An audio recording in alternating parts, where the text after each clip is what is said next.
That's not a helpful hint. That's like a required thing I need to know. It's just like sew it. Go look at your pattern piece.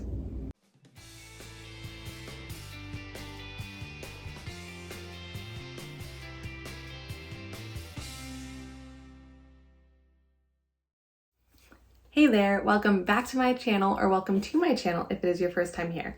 My name is Erin, and today's video is all about style arc, and more specifically, my first experiences sewing style arc patterns. If you are interested in hearing my thoughts or seeing how my patterns turned out, stay tuned. And if you like this video, go ahead and hit that like button and subscribe to my channel if you like the content and want to see more. Let me know in the comments down below if you've sewn style arc patterns, what you've sewn, if you were intimidated by the instructions, and just kind of your general thoughts on style arc. I won't say intimidated, but I was a little nervous to try them because the number one thing I feel like you hear on YouTube is that style arc patterns have terrible instructions, or not terrible instructions, but they just lack a lot of guidance.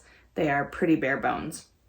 So I was a little intimidated by that. I am I'd say advanced beginner sewist. I don't know, rating yourself is hard. Ratings in general are difficult, but I've done a lot of things. I don't do things very pristinely. I'm still working on building a lot of skills, but I'm not generally scared to try new things. So the two patterns I have are the Francesca Woven top, which is what I'm wearing, and the Nova Midi Dress. An interesting thing is that the Francesca I purchased in the PDF format, and then the Nova I was actually given by a friend in a printed format. So I got to experience both. And like I said, I sewed both of these recently, and I sewed them kind of at the same time. I hit various stopping points on one or the other and kind of went back and forth. So I want to talk a little bit first about the patterns and the formats and how they are available. So the Francesca, this woven top, I bought it because Stacy from Stacy J's studio, Stacy J Design Studio, is doing a monthly make every month where she and her viewers pick a pattern and then sew it together. She puts out very, very detailed videos for every step of the process. So for the Francesca, it starts with measuring yourself and picking your size, through what adjustments she's making and how she's making them onto the pattern, all the way through sewing it and finishing it. So it is like multiple videos really, really thoroughly breaking down the process. I bought it so that I could participate in that. She did actually have a code that month for the Francesca. I don't know if she's always going to be able to have a code, but very kindly Style Arc did do a code with her, and then they were having another sale at the same time. So I got the pattern, the PDF multi-size pattern, for I think it was like $8 US in the PDF format. The description of the Francesca is a button front blouse with ruffle neck, two-piece collar, and long sleeves with cuffs. So that is accurate. It's fitted. It does have darts in the front, and in the back I'll have some better footage to insert of me wearing it. So there are lots of darts for shaping and stuff. And then, yeah, it has this really fun collar, the ruffle collar. And it does have a pretty plunging V. So that is one of the modifications I made. And I don't have buttons on it yet. It is pinned because I'm having machine issues. Everything else is done. I just need the buttonholes and the buttons. It is available in sizes 4 through 30 in total. They sell it in 3 size buckets. This is the same for both patterns. It is 4 through 16, 10 through 22, and then 18 through 30. So they give you really nice overlap there. It's not like sometimes the big 4 will be like, here's 10 to 14, 16 through 22. So if you're like 14, 16, and you're right between there, you have to get both envelopes or grade outside of the lines. So it's nice that they have good overlap within those buckets. For the PDF, it is $12.42 US. On their page, it's an Australian company. On their page, it shows it in Australian dollars, but then right underneath it says other currencies, and you can drop down and see it in other very common currencies. If you want to buy the hard copy, it is $15.69, 15 US dollars and 69 cents, plus whatever your shipping is. There are other places that sell style art patterns, so you could search around and find it more affordably or wait for a sale or something if you do want the hard copy. They do also sell single sizes, both in the PDF and in the hard copy, but they're more expensive. I guess because they're going through the effort of only, well, I don't know, for the PDF it should be the same. I don't know. I'm not 100% sure why you would buy a single size. I guess if you're just like very confident that you will only ever be that size ever, or you're only making it once or something, there have got to be reasons for it, but it is more expensive, so you might as well buy the multiple size ones. It is the same pricing and same size buckets for the Nova Midi Dress. The Nova Midi Dress is just a slip-on tiered sleeveless midi dress. And that is, I mean, it does not get more simple than that. One really cool thing about Style Arc is if you purchase on their website, every month they offer 2 patterns as freebies. So it's usually a knit and a woven, at least that's what I've noticed, is that it's usually a knit and a woven, and you can pick one of those and add it to your cart and it's free. So it's like a BOGO, which is pretty cool.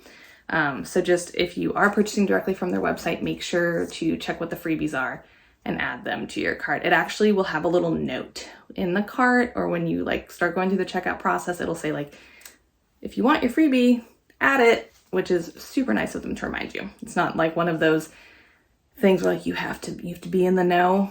They are very open about it, which is super nice.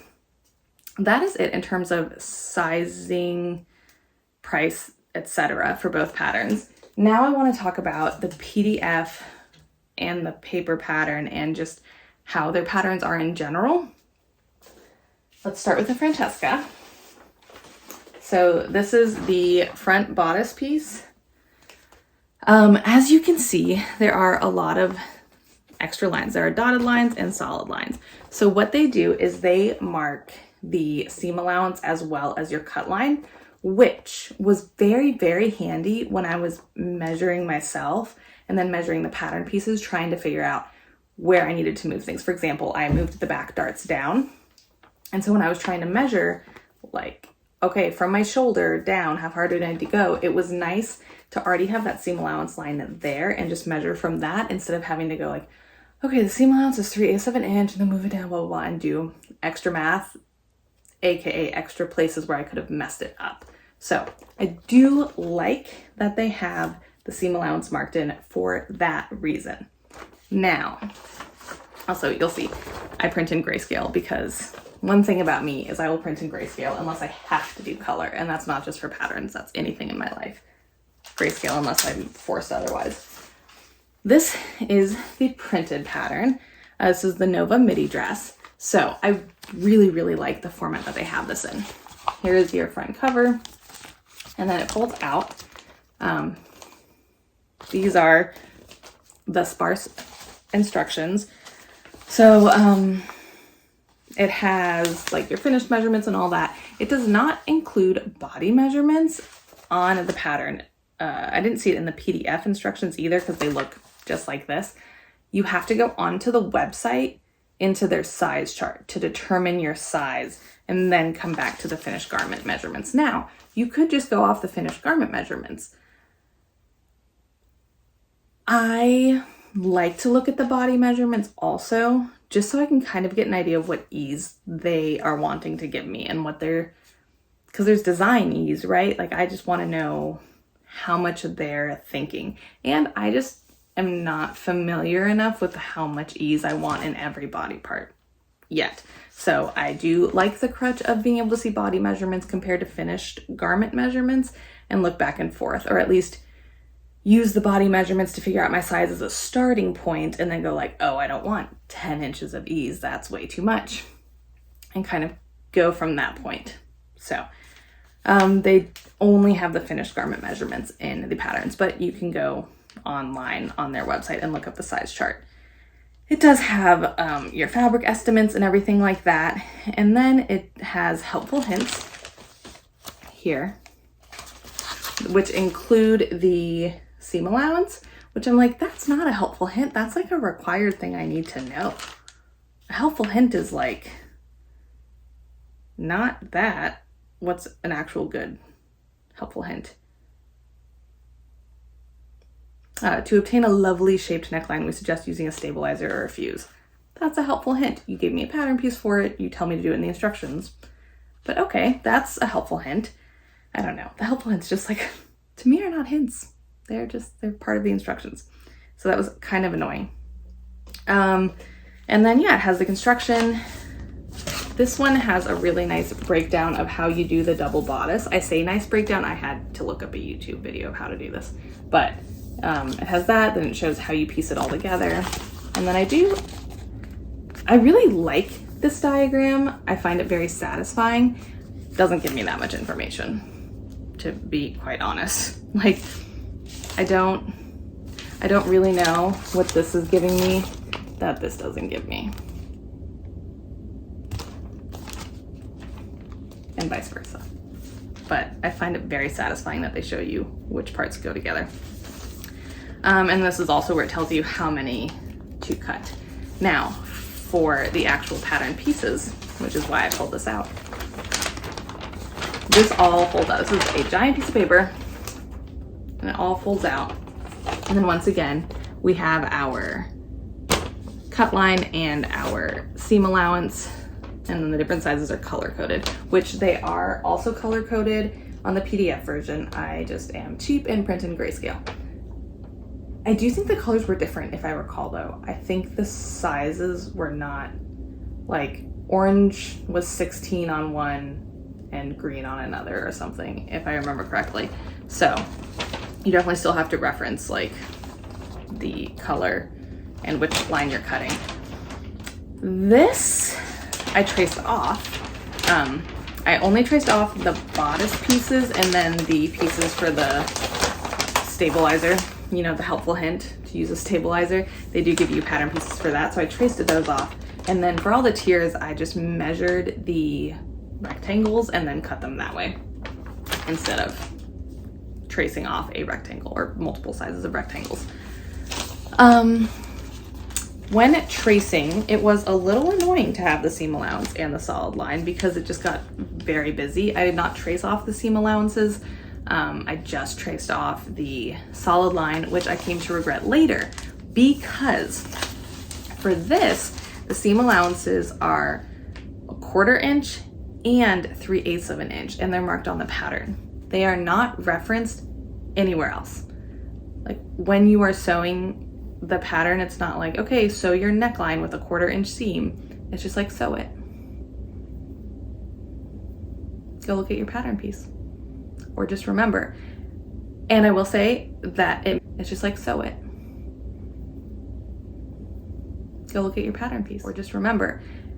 And I will say that it made sense. The 3/8 inch seams were places where you would be more likely to need to fuss with and have seam allowance, so like your side seams. And then I think they had it for all the tiers too, or I didn't pay attention and I just sewed 3/8 of an inch.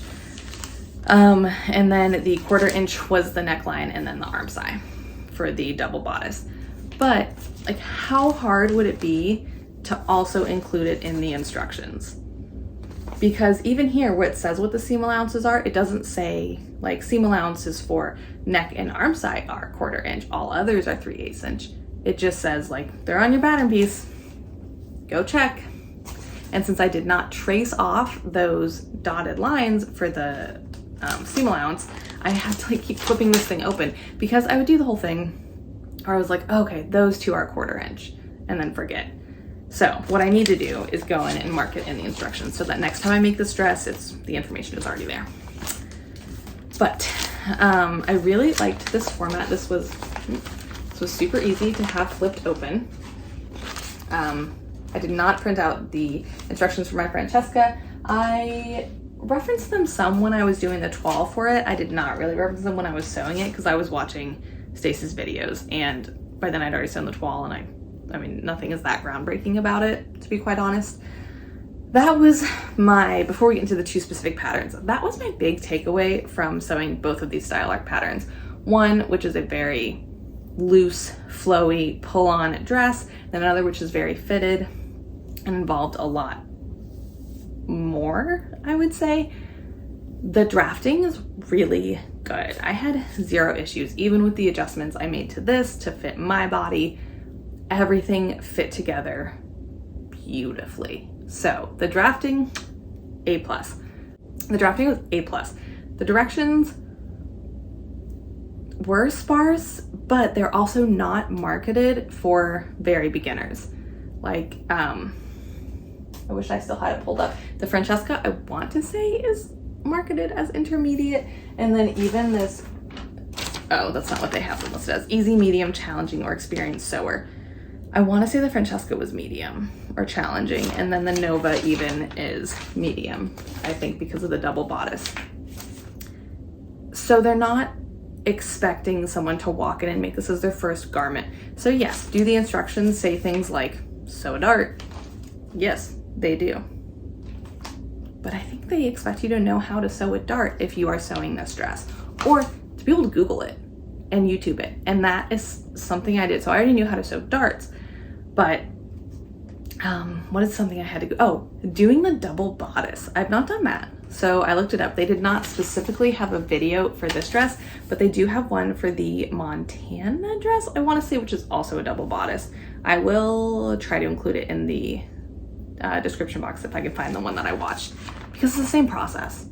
And it showed me exactly what I needed to do, and it was fine. And then for the Francesca, now you have all these videos that Stacy did out there helping walk you through it and show it. They do on their website have a pictorial tutorial, they call it. They call it a step-by-step tutorial. It is the instructions with pictures that match. I don't know if I'd really call that a tutorial so much, because it's still just like, sew the darts. But yeah, they're not super robust instructions. They are not going to hold your hand through every single step. They will tell you which direction to press things and how to finish things off, because it'll say like neaten seams with overlocker or whatever. So what does include that information, but if you want it to tell you exactly how to sew a dart, it is not doing that for you at all. But you can YouTube it, and if you're sewing something with this many darts, like, you should either already know how to sew darts or be willing to learn through another avenue, not through this shirt. So I can understand the intimidation of it. I do think in some ways I was right to be intimidated of sparse instructions, but there are so many resources out there now for most things that I think you could get through at least these two style arc patterns. Definitely the Nova Midi Dress, because the most challenging part is that double bodice. And then this, now you have Stacy who can tell you exactly what to do. So you'd be fine with it. There are definitely more complicated style arc patterns out there, just like with any company, that you would need more experience to sew and be really confident before you pick it up. But I mean, they kind of go hand in hand, right? Like, by the time you are at the point of being able to sew something with that many techniques in it, you should be able to do at least a majority of them and then figure out the others, is kind of how I think of it and how I have been approaching picking patterns, I guess. So let's get into the actual patterns really quick. I'll do the Nova Midi Dress first because it's much simpler. I did a straight size 16 based on my measurements, and because I had already done this one and knew I was pretty much a style arc size 16. Now, next time I will go down at least to a 14. I want to make sure I keep the arm size height the same, but I definitely have too much space just here in general. I could also change the direction and size of the darts probably to help with that a little. I don't want it to be too tight because it is a pull-on dress, and it is, as you can see, supposed to be pretty loose and flowy, but it's just have a little too much happening here in the dress right now. Something I think is very interesting is that this is also a size 16. So they should, in theory, be using the same block, the same fake human to draft these off of. On this shirt, the shoulder seam sits like basically perfectly. I did not modify this. It fits maybe a smidge outside of where I would want it to, but I don't think it looks sloppy at all. For some reason with the Nova, it feels like feel like I'm wearing like some sort of Power Ranger thing where they jet out really far. They don't actually go that far, but they just seem so much further out in that one. And I don't know if it's the oversized nature and if that is supposed to be part of the design or not, but it feels a lot sloppier with where those go. I think the baby's awake. I made it out of a thrifted bed sheet set, 100% cotton, blue and white gingham. It worked really well, is very flowy, very nice. I did the gathering using my serger, using a technique that Christine sews a lot, did a tutorial about back in, I think, February of this year. I will also link that just to help get those 2 lines of stitching done faster and be able to move through all of that gathering a lot faster. That's it for that dress. It's very simple, very straightforward. And it was fun to sew. Once I got through that double bodice part and figured out how to grab things, it went well. I do think there's a burrito method for it, but by the time I needed help sewing it, I was already halfway through the instructions they had given me and would have had to unpick a lot to then go back and do a burrito method style of it, but I might try that next time. For the Francesca, I made lots of modifications because it is just a much more fitted garment. So let's look at some of my pattern pieces.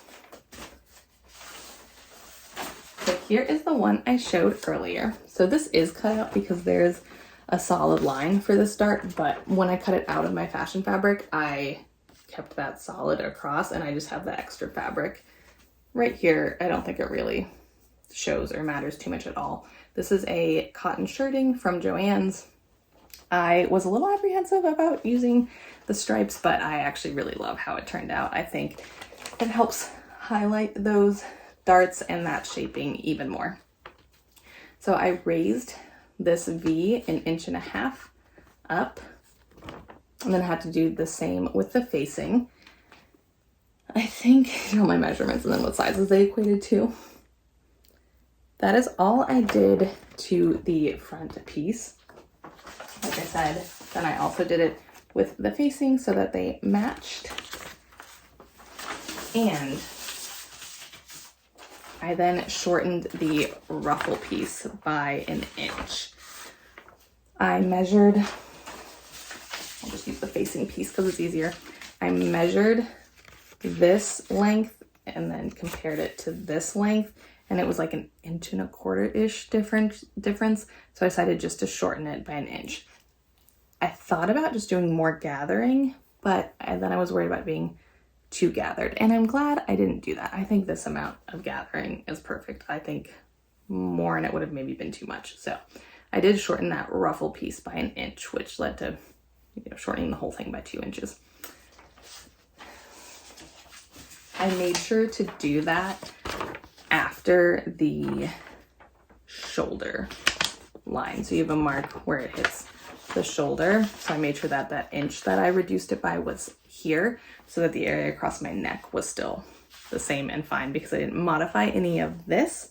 So I wanted to make sure that the inch I reduced it by was where I made the modifications.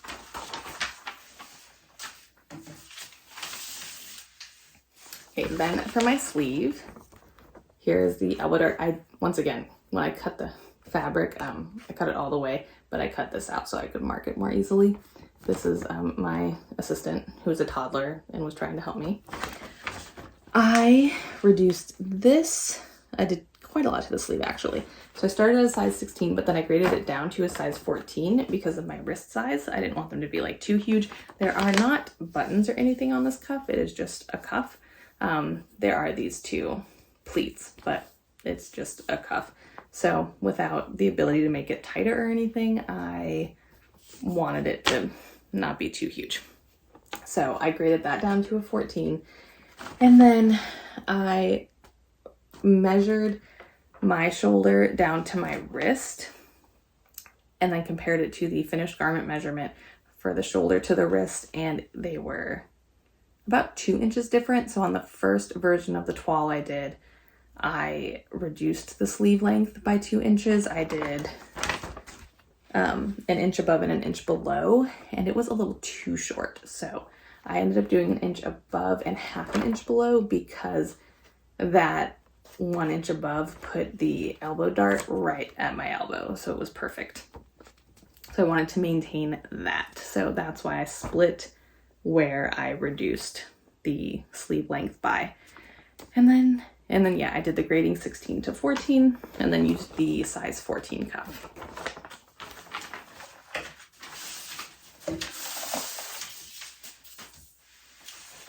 Okay, and then the back. I moved the dart and widened it.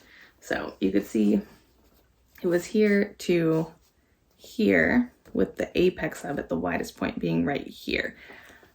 I did my toile and I found that I had some horizontal drag lines across my lower back. And my first reaction was, a sway back adjustment. But I started watching some videos, and every video from like very well-known channels like Karina from Lifting Pins and Needles and stuff, everyone was like, it's very commonly diagnosed. It is not usually the actual problem. So see what other things could be impacting it. And so I was looking at it, and then I had the shirt on and I was like, it just feels like there's too much. It just feels like it's not sitting right. Like the darts don't, this is what it was. The darts didn't feel like they were helping anything. The darts did not feel like they were shaping the shirt to my back whatsoever. So I measured from the shoulder, thank you, seam allowance lines, measured from the shoulder to that apex, and then measured from my shoulder to my natural waist, and then where my back is equivalent to that. And I was about 1 inch different. My area, my smallest point, is about 1 inch lower than this was measuring. So I lowered it by 1 inch, and I widened the dart from, I lowered it by 3/4 of an inch, and I widened the dart to 1.5 inches all the way across from 1 inch. Then, so I kept the point at that 3/4 of an inch lower. So when I was looking at where this hit, it just felt like it was too low on the shirt. So I drew a line from that apex all the way up to, is this thing? Yeah, anyway, drew it from here all the way up to where the dart originally was supposed to end, just because I liked the height of that better. And that's what I used.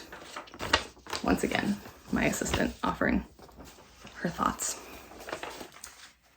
So I did make quite a few adjustments, but none of them were too huge. And it was just to make it fit my body. And I really am happy with it. I think all of the darts really, really helped. I don't know why I keep trying to show it off. I'm hopefully going to have really top-notch footage to put in here. I really, really am happy with this shirt. As you can see, I did cut the cuff on this is actually on the grain. This is all on the cross grain because of how it's woven. It is a yarn dyed fabric. So both sides are the same, which is really nice. Actually, it wasn't nice. It was hard to work with.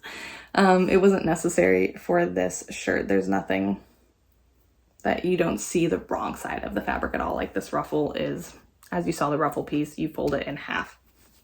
So this is all the right side of the fabric.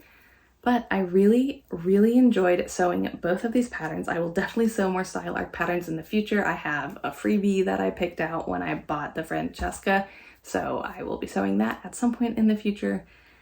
And definitely if you have some style arc sitting in your stash that you've been avoiding, just really consider what techniques are in there and what skills it's requiring of you, and see if there are tutorials out there for those skills and for those specific garments, because it might not be as overwhelming and as difficult as you might think. I just feel like style arc gets this really built up image of having difficult or sparse instructions, and that might not be the case. So I definitely encourage you to sew some style arc if you have not before. Like I said, both of these are drafted beautifully. I had a great time, and I will definitely be sewing more in the future. Let me know in the comments down below your experiences with style arc, and I will see you guys in the next video. Bye.